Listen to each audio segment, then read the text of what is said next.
If there is one revolution we could say was run by women, it is the Haitian Revolution. To write the Independence Act of this country, of Haiti, we need the skin of a white man for paper, his blood for ink, and a bayonet for pen. That is what Tonnerre told us in 1804. January 1st is Independence Day in Haiti. SHEROES, whom I just spoke to you about, one of the things that she did when she was First Lady, that is in 1804, when Haiti declared the Declaration of Independence, she arranged to have soup. We have a special soup, which we call pumpkin soup.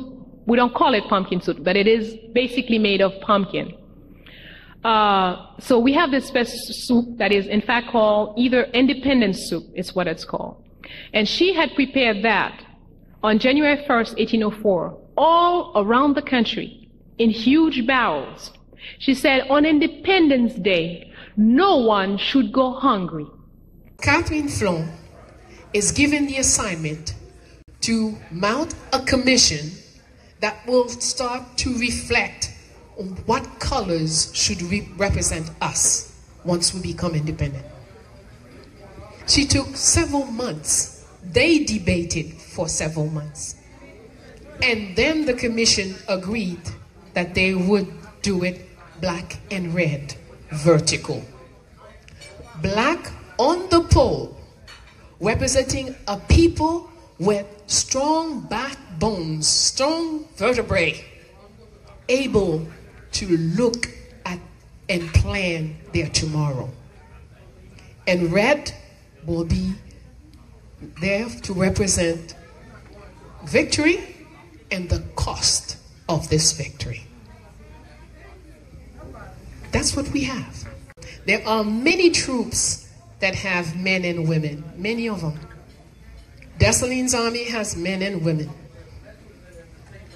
Toya's army has only her as female. Everybody in her army are male. So there are different combinations during the revolution. But Marie-Jeanne, her troop is entirely female. I found a piece of the budget of the empire in 1805. And the fourth line is money to help those fighting for freedom. So not only did we conceive we had to be free, but we anticipate that others will be fighting for freedom when they are ready, and we must be prepared to help them.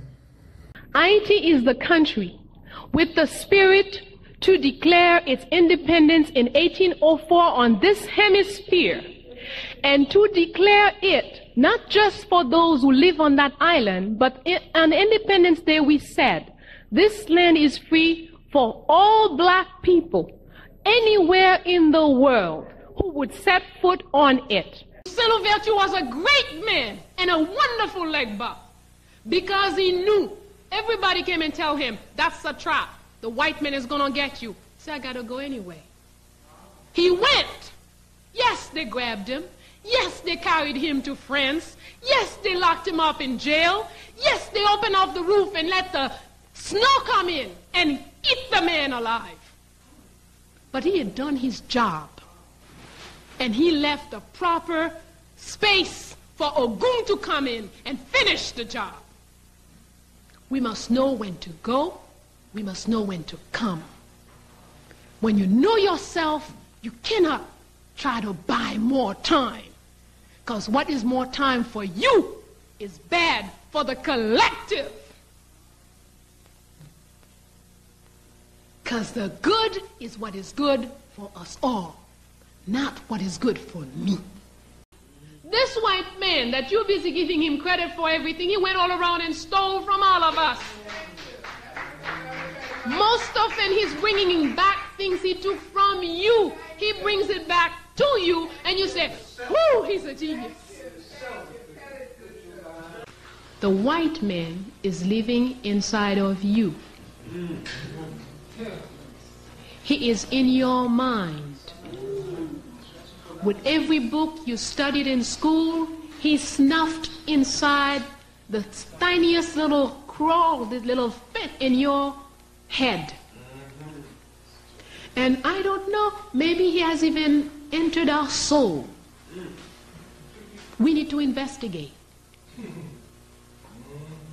But we have a mission. The first mission, before you and I can get together, you need to get together with yourself, armed as we can get, with the best weapon, the highest, most up to the point technology weapon, and go out and get this white man out of your brain. Religion is a business in which they sell gods. And this business works very well for whoever sets up the shop. Sisters and brothers, the reality of our history speak of our greatness. And we must never make the mistake of trusting the ones that the Arawaks name the fork-tongued ones. Because whether you know it or not, the force is in you, and it works. That's a science. Okay? We have to learn to know who we are. And when we say are, our are is eternal. Who we are includes who we were 10,000 years ago, 20,000 years ago, 40,000 years ago, and who will be 20,000 years from now.